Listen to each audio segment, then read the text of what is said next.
stories now that I tell on our shows, but I hope you're okay with that.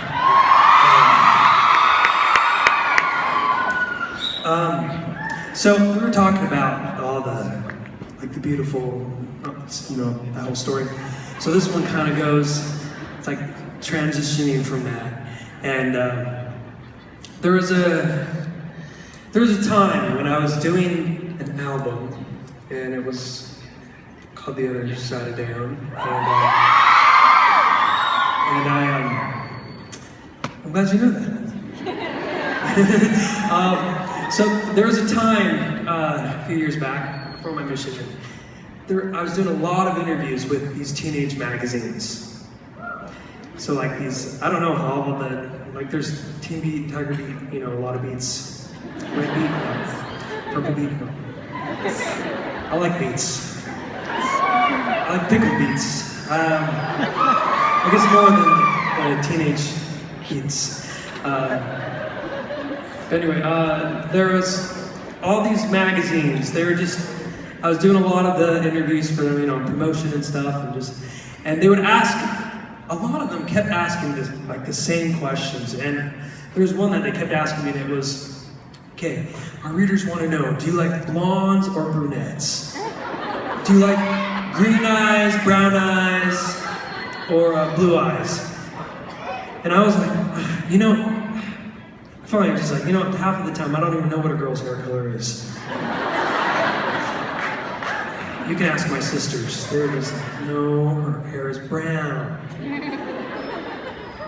But I was just thinking, man, it finally got to the point I just thought, I don't know if what her eye color, if that's going to change like how much she loves me. Is she gonna love me? Is she gonna not like me because I have green or whatever eyes I have, green hazel or something? So, I don't even know. Do I have green eyes or hazel eyes? I don't know. I'll have to ask my sister again. But when just talking to one, I kind of got fed up with one of them because I was just thinking, I went through that whole talk about,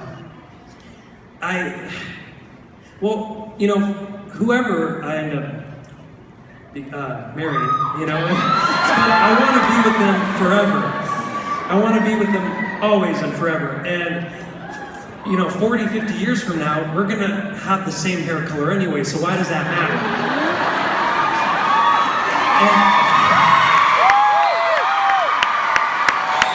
So I told that, and I said, there are a lot of these entertainment people, like we're always seeing them in the social media, the TV, the internet, and like a lot of these people, and even some of the people that I've gotten to know in the entertainment industry, they have these like babes and supermodels on their arms, and I just think, why is she there? Does she love him? Or does she just love what's around him? And same goes for him. Does he really love her? Or does he just like being able to show all that he has, and that's like, oh, she's a supermodel and all that. And I really hope that, whoever I find, I hope that they will love David for who David is. And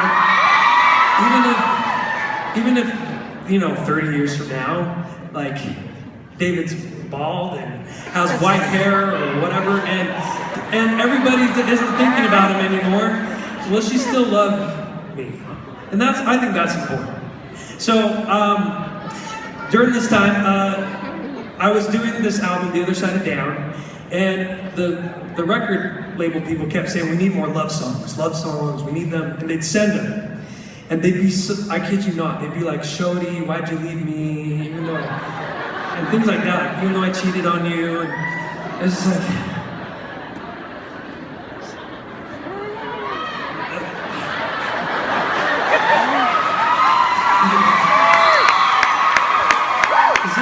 is this a love song?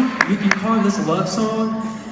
It's like, man, I wouldn't call that a love song, but I said, I'm sorry, I'm not gonna sing those songs.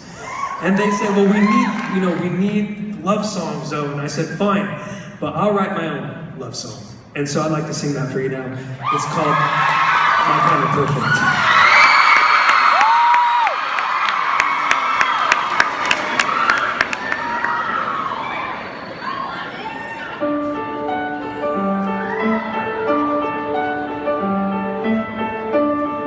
I was thinking about you.